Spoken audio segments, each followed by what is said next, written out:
very good afternoon to you. Welcome to our news bulletin for this beautiful Monday, the 29th day of September 2025. In the headlines, federal government mandates Thursday submission for NYC mobilization. Marketers fear price hike as Ferguson strike begins. In entertainment, Cardi B makes history with second #1 debut on the Billboard 200 chart.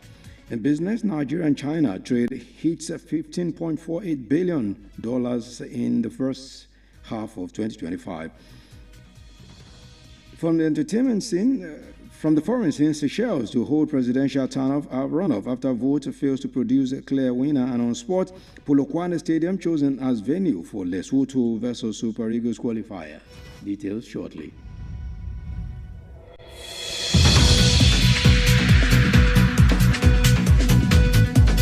A very good afternoon to you. Thank you for joining us on Newsline. This is Pretty Adenike with the detail of the news.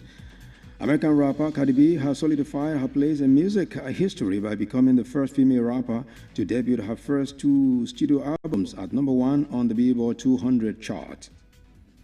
Her latest release, Mighty Drama, achieved this feat with 200,000 equivalent album units in its opening week. In a social media post, Billboard announced that Cardi B scores her second #1 on the Billboard 200 as A Mighty Drama debuts the top the rally. The Big Brother Naija Season 10 top finalists have been announced ahead of the grand finale on Sunday, October 5, 2025. The final lineup includes Sultana, Mensah, K-Bobo, Kola Dede, Missy Faith, Isabella, Jason, Jay, and Cohen. Sultana secured a spot in the finals as head of house, while Mensah was recognized as the most influential player. The federal government has approved a policy that makes submission of students' theses and final year projects into the Nigerian Education Repository and Data Bank a compulsory requirement for mobilization into the National Youth Service Corps. According to reports, this will be effective from October 6. No graduate, whether trained in Nigeria or abroad, will be mobilized for or exempted from the NYSC without proof of compliance. The new directive was contained in a circular issued by the Secretary to the Government of the Federation, Senator George Akume, who conveyed President Bola Tinubu's approval at the weekend. The Nigerian Association of Resident Doctors has given the federal government a fresh 30-day ultimatum to address outstanding welfare and policy issues affecting its members, including unpaid salary arrears, promotion entitlements, and the reinstatement of sacked doctors. The ultimatum was contained in a communique signed by NARD President Dr. Mohammed Suleiman, Secretary General Dr. Shuaibu Ibrahim, and Publicity and Social Secretary Dr. Abdulmajid Ibrahim at the close of the association's 45th Annual General Meeting and Scientific Conference held in Katsina State between September 21 and 26. The meeting themed Mitigating Health Worker Migration Through Extra Remunerational Incentives, a Strategy for Sustainable Development. Also marked a leadership transition with Dr. Suleiman elected as president to succeed Dr. Tope Osundara. Earlier this month, NARD embarked on a 5-day warning strike, which it suspended after 2 days following the release of funds for the Medical Residency Training Fund and to allow the government 2 weeks to address other demands.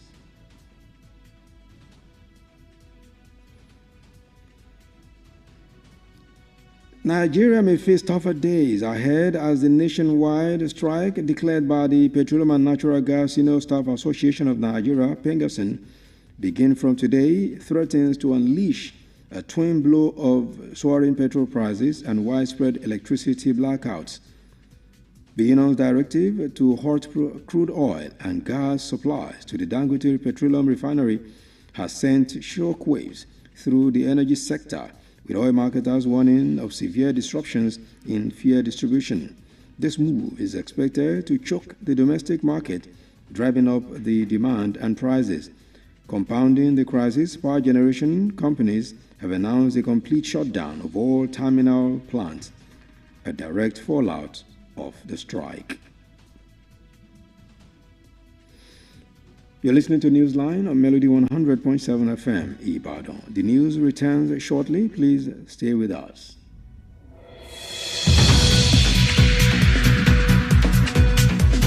Melody 100.7 FM.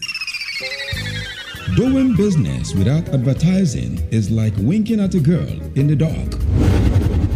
Do not be like a potential bachelor who is busy cutting an eye for a beautiful lady in a very dark room. Give your business the much needed publicity it deserves. Come do business with us by advertising your goods and services on Melody 100.7 FM Ibadan, and let's use our platform to uplift your own. Advertise with us by contacting our marketing department at number 2 MB Makpaderun Street, Bodewa Simi, Basharun, Ibadan, Oyo State, Nigeria. Telephone 0915-500-107. That is 0915-500-1007. You can also follow us on all our social media platforms at Melody 107 FM. At Melody FM Ibadan, we help make your business to blow. Yaga yaga. Melody FM, your real home of entertainment. Stay cool. This Melody. Melody 100.7 FM. Thank you very much for being there with us here.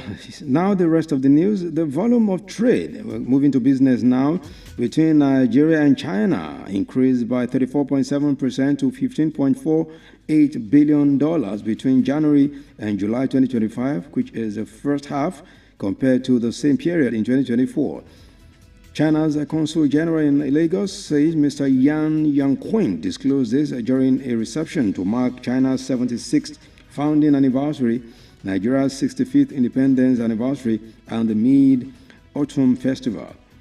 Mr. Yangqing revealed that Nigeria is now China's second highest and largest trading partner in Africa, and attributed the growth in trade to the upgrade of bilateral relations to a comprehensive strategic partnership during the 2024 Forum on China-Africa Cooperation Summit. From the foreign scene now, Seychelles is set to hold a rerun of its presidential elections between the two main contenders after no outright winner was announced.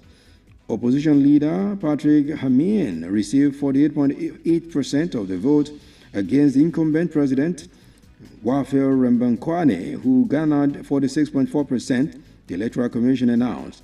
According to the electoral rules, a candidate must obtain more than 50% of the vote to be declared the winner, and a runoff election has subsequently been scheduled for next week. Seychelles is Africa's smallest country, a 115-island archipelago in the Indian Ocean, with a population of just over 120,000. And finally, on sports, the 2026 FIFA World Cup qualifier between Lesotho and Nigeria, earlier scheduled for the Free State Stadium in Bloemfontein, has been moved to Polokwane Stadium in South Africa. The change follows concerns raised about the Nigerian Football Federation (NFF) over the poor state of the Free State Stadium, which drew heavy criticism during the Super Eagles clash with Bafana earlier in the campaign. The fixture is slated for October 9, Nigeria's final away game in the qualifiers before they return to Uyo to host Benin Republic 3 days later. And that's where we wrap up today's Newsline on Melody 100.7 FM here in the city of Ibadan. But before we go, here's a recap of the stories again. The federal government has mandated Thursday's submission for NYSC mobilization. Marketers are fearing the fuel price hike as Pengesan strike is taking shape today. Cardi B has made history with second #1 debut on Billboard 200. And Nigeria and China trade has hit $15.48 billion in the first half of 2025. From the foreign scene, we told you that Seychelles will hold presidential runoff after a vote failed to produce a clear winner. And in sport, Polokwane Stadium in South Africa has been chosen as venue for Lesotho and Super Eagles qualifier. And that's the end of our Newsline today on Melody 100.7 FM. Kindly join us on our social media platforms for more news stories and excellent programming. The news was compiled and produced by Bobola Egunfemi and Oyelere Ridwan Lai and edited by Temitope Brahma. My name is Pretty Adeguke. Thank you very much for listening. Do stay tuned for the translated version. Good afternoon.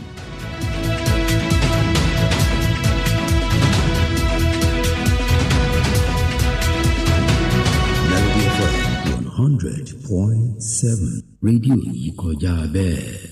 Melody FM Báṣọ̀run Ìbàdàn.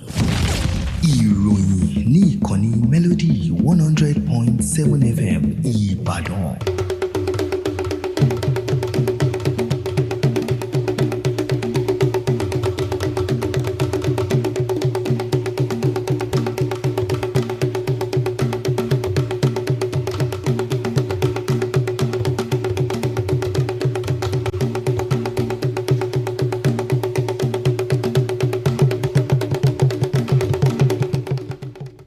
Ẹ̀kásán àsìkò iṣẹ́ látàárọ̀ àkójọpọ̀ ìròyìn ló ń dé sí etí gbọ̀nyìn láti ìkànnì Melody 100.7 FM Ìbàdàn. Adenike Adésóyè lóníròyìn yìí ṣáájú ẹgbẹ́ kókó oníròyìn náà. Ìjọba àpapọ̀ ti kọ́ nípa pé àwọn akẹ́kọ̀ọ́ gbọ́dọ̀ fi ìwé tí wọ́n bá kọ ní ìpele àṣekágbá wọn sọ̀wọ́ sí àjọ tọ́rọ̀ kàn tó lè lọ sí irú ìlú. Àwọn alágbàtà epo fòyà pé ó ṣeéṣe kí ọ̀wọ́n epo kí ó wáyé níbi ẹgbẹ́ Pinkerton ṣe gùnlé ìyanṣẹ́lódì. Nínú ìròyìn àmúlùdùn, Cardi B ti fi ìtàn lélẹ̀ níbi àwọn àwo orin rẹ̀ tó ṣẹ̀gbéjáde ṣe lékè lórí àtẹ iléeṣẹ́ Billboard. Lábala okòwò láàrin ilẹ̀ Nàìjíríà àti China wọ mílíọ̀nù márùndínlógún ó lé díẹ̀ dọ́là. Nílẹ̀ òkèrè, ilẹ̀ Seychelles yóò ṣe àtúndìbò fúnpò ààrẹ lẹ́yìn tí ètò ìdìbò tó wáyé kò fojú ẹni tí ó jáwé olúborí hàn ní pàtó. Lábala eré ìdárayá, pápá ìṣeré Polokwane ni wọn yóò ti gbá ìfẹsẹ̀wọnsẹ̀ láàrin ikọ̀ Lesotho àti Super Eagles. Ìròyìn ọ̀hún rèé lẹ́kùnrẹ́rẹ́.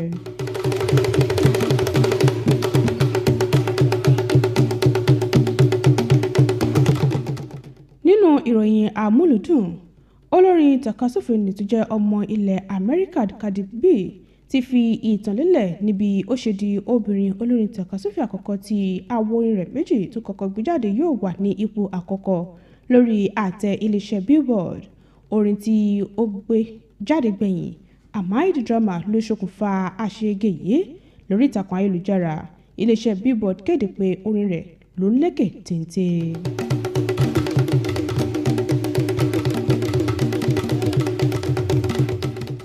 Ẹ̀wẹ̀, àwọn mẹ́wàá tí ó kẹsẹ̀ járe dé ìpele tó gbẹ̀yìn nínú ilé Big Brother Naija ẹlẹ́kẹ̀wàá irú rẹ̀ ni wọ́n ti kéde ṣáájú àṣekágbá tí ó wáyé lọ́jọ́ ìsinmi ọjọ́ 5 oṣù kẹwàá ọdún 2025 yìí. Àwọn olùkópa wọn ni Sultana, Mensan, Kebobo, Kọ́lá, Dédé, Ìmísí, Faith, Isabella, Jessin J àti Kọ́yìn. Sultana dé ìpele tó gbẹ̀yìn gẹ́gẹ́ bí olórí ilé nígbàtí Mensan jẹ́ olùkópa tí ó nípa jùlọ.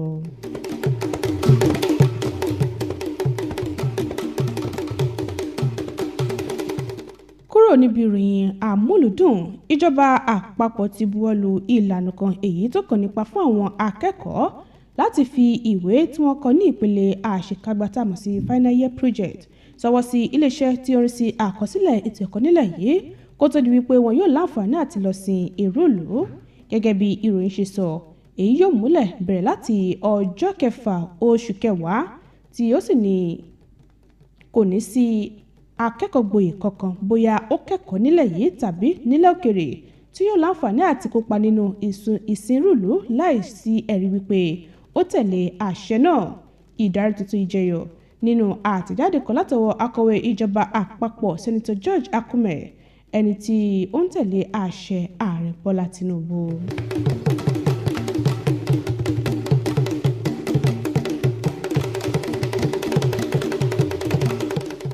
Nínú ìròyìn míì, ẹgbẹ́ àwọn onímọ̀ṣègùn òyìnbó tó ń gbé ní ilé ìwòsàn nílẹ̀ yìí NAD ti fún ìjọba àpapọ̀ ní gbèdéke 30 ọjọ́ láti yanjú ọ̀rọ̀ tó ní ṣe pẹ̀lú ìgbáyégbádùn wọn tó fi mọ́ àwọn àjẹ́lẹ̀ owó oṣù, àwọn owó àjẹmọ́nú àgbéga àti pípè àwọn onímọ̀ṣègùn òyìnbó tí wọ́n dá dúró padà sẹ́nu iṣẹ́.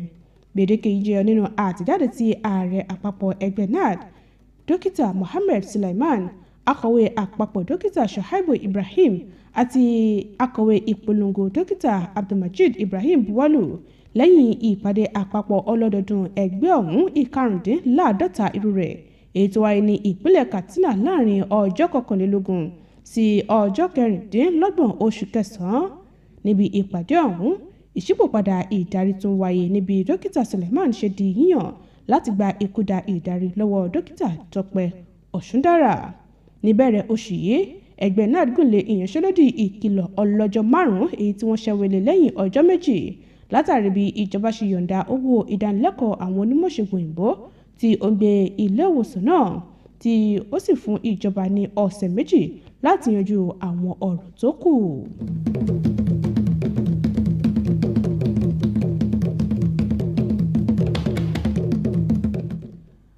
Àwọn ọmọ ilẹ̀ Nàìjíríà ló ṣeéṣe kó kojú pọ́npọ́nàyàn níbi ìyanṣẹ́lódì káàkiri ilẹ̀ yìí, èyí tí ẹgbẹ́ àwọn òṣìṣẹ́ àgbà lẹ́ka epo bẹtiró àti afẹ́fẹ́ gáàsì lórílẹ̀‐èdè Nàìjíríà Pengesan gùnlé láti òní lọ ṣe dúkòkò ọ̀wọ́n gógó epo àti ìdákúrekú iná ọba. Ìdarí ẹgbẹ́ ọ̀hún láti fi gígùn títa epo rọ̀bì àti gáàsì sí ẹ̀bù ìfọpo Dangote ti dá ìpayà sílẹ̀ lẹ́ka ohun afúnnilágbára pẹ̀lú bí àwọn alágbàtà ṣe kìlọ̀ pé èyí yóò ṣe àkóbá nínú títa epo bẹtiró. Ìgbésẹ̀ yìí ní ìrètí wà pé ó ṣeéṣe kó jẹ́ kí owó epo kó gbẹnu sókè nígbà tí wọ́n ó rúná sí làásìgbò ọ̀hún. Àwọn iléeṣẹ́ tí ó ń pèsè iná ọba ti kéde pé ó ṣeéṣe kí ìdákúrekú iná ọba wà.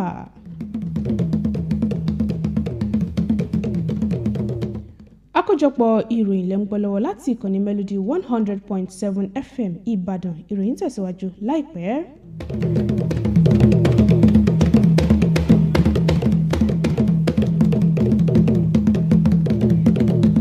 Melody FM Báṣọ̀run nìbàdàn ó kọjá bẹ́ẹ̀. Níbo lò ń lọ? Mo ń lọ kéde ọjà mi ní rédíò kan bẹ́ẹ̀ ni. Níbo? Má wulẹ̀ dákọ̀, má sunwó náà. Ibi táyé kọjú sí ni ó kọjú sí. Polówó ọjà rẹ ní Melody 100.7 FM. Àtàjèrè ló sì máa tà. Polówó ọjà ní Melody. Sanwó polówó ọjà sí Melody. Jẹ́ kí wọ́n lò ní Melody. Kọjá ló sì máa tà ní wàrà wàrà. Ẹ kàn sí ẹ̀ka ìpolówó ọjà wa níléeṣẹ́ wa tó wà ní ojúlé kejì MB Mápàdérun Bódè Wàásìmí Báṣọ̀run Ìbàdàn. Ẹ sì lè pè wá sórí ẹ̀rọ ìbáraẹnisọ̀rọ̀ 0915 500 107 lẹ́ẹ̀kan sí 0915 500 107. Bákan náà lẹ́tún lè kàn sí wa lórí àwọn ìtàkùn ayélujára wa @Melody 107 FM.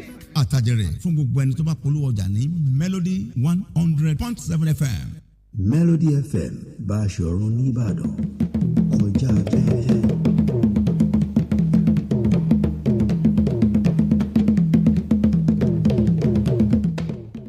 Ẹ káàbọ̀ padà. Àkójọpọ̀ ìròyìn tẹ̀síwájú. Lábala okòwò láàrin ilẹ̀ Nàìjíríà àti ilẹ̀ China ti gbẹnu sókè pẹ̀lú ìdá 24.2 tí ṣe bílíọ̀nù 15.2 dọ́là láàrin oṣù kìíní sí oṣù keje ọdún 2025. Aṣojú ilẹ̀ China ní ìpínlẹ̀ Èkó ọ̀gbẹ́ni Yan Yuqin sọ ọ̀rọ̀ yìí di mímọ̀ láàkó ètò kan tí ó ṣe láti ṣàmì ọdún 76 ìdásílẹ̀ ilẹ̀ China àti ọdún 75 tí ilẹ̀ Nàìjíríà gba òmìnira. Ọ̀gbẹ́ni Yuqin ṣàlàyé pé ilẹ̀ Nàìjíríà ti di orílẹ̀-èdè kejì tí ilẹ̀ China ń bá ṣe okòwò jùlọ nílẹ̀ adúláwọ̀, tó sì lòdì ìdàgbàsókè ọ̀hún mọ́ àjọṣepọ̀ tó gúnmọ́ tó wà láàrin orílẹ̀-èdè China àti ilẹ̀ Áfíríkà.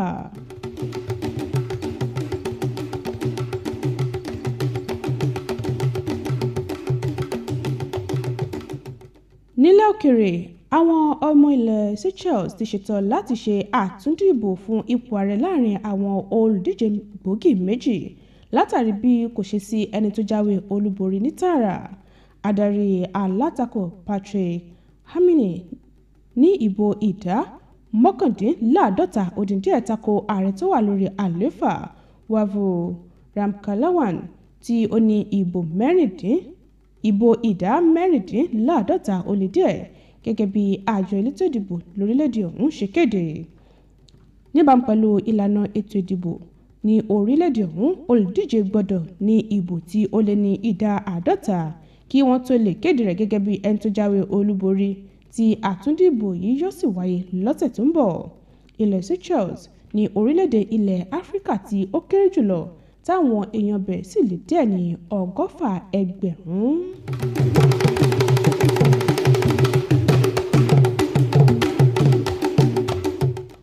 Lábala eré ìdárayá, ìfẹsẹ̀wọnsẹ̀ láti kójú òṣùwọ̀n fún ìdíje ife ẹ̀yẹ àgbáyé tàjọ FIFA láàrin Lesotho àti ilẹ̀ Nàìjíríà èyí tí ó yẹ kó wáyé ní pápá ìṣeré Free State ní Bloemfontein ni wọ́n ti gbé lọ sí pápá ìṣeré Polokwane nílẹ̀ South Africa báyìí. Àyípadà yìí wáyé látàrí ìkọminú tí àjọ tó rí sí bọ́ọ̀lù aláfẹsẹ̀gbá lórílẹ̀‐èdè Nàìjíríà NFF léde wípé pápá ìṣeré Free State ò dáa tó, èyí tó ṣokùnfà ìbẹnu ìtẹ́lù láàkó ìdíje ikọ̀ Super Eagles àti ikọ̀ Bafana Bafana. Ìfẹsẹ̀wọnsẹ̀ yìí yóò wáyé lọ́jọ́ 9 oṣù kẹwàá tí ó sì jẹ́ ìdíje ilẹ̀ Nàìjíríà tó gbẹ̀yìn lókè ta nínú ìgbìyànjú láti kójú òṣùwọ̀n náà ṣáájú kí wọ́n tó padà wá sí ìlú Uyo láti wá gba àlejò ilẹ̀ olómìnira Benin lẹ́yìn ọjọ́ mẹ́ta.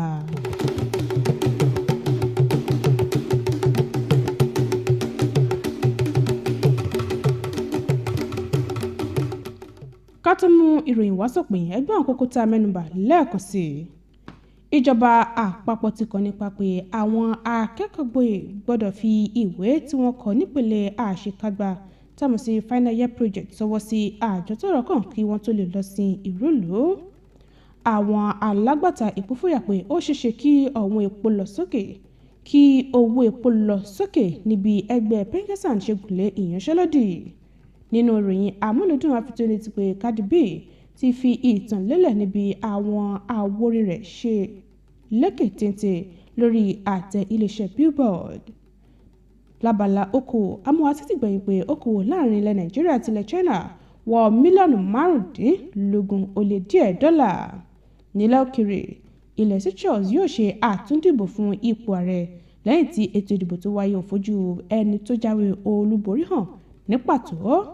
Lábala eré ìdárayá, afitóni ti pé pápá ìṣeré Polokwane ni wọ́n ti mú fún ìfẹsẹ̀wọnsẹ̀ láàrin ikọ̀ Lesotho àti ikọ̀ Super Eagles báyìí. Tó èyí ló pin àkójọpọ̀ ìròyìn wa fún tòní láti ìkànnì Melody 100.7 FM Ìbàdàn. Ẹ láǹfààní láti darapọ̀ mọ́ wa lórí àwọn ìtàkùn ayélujára wa fún àkójọpọ̀ ètò àti ìròyìn síwájú sí i.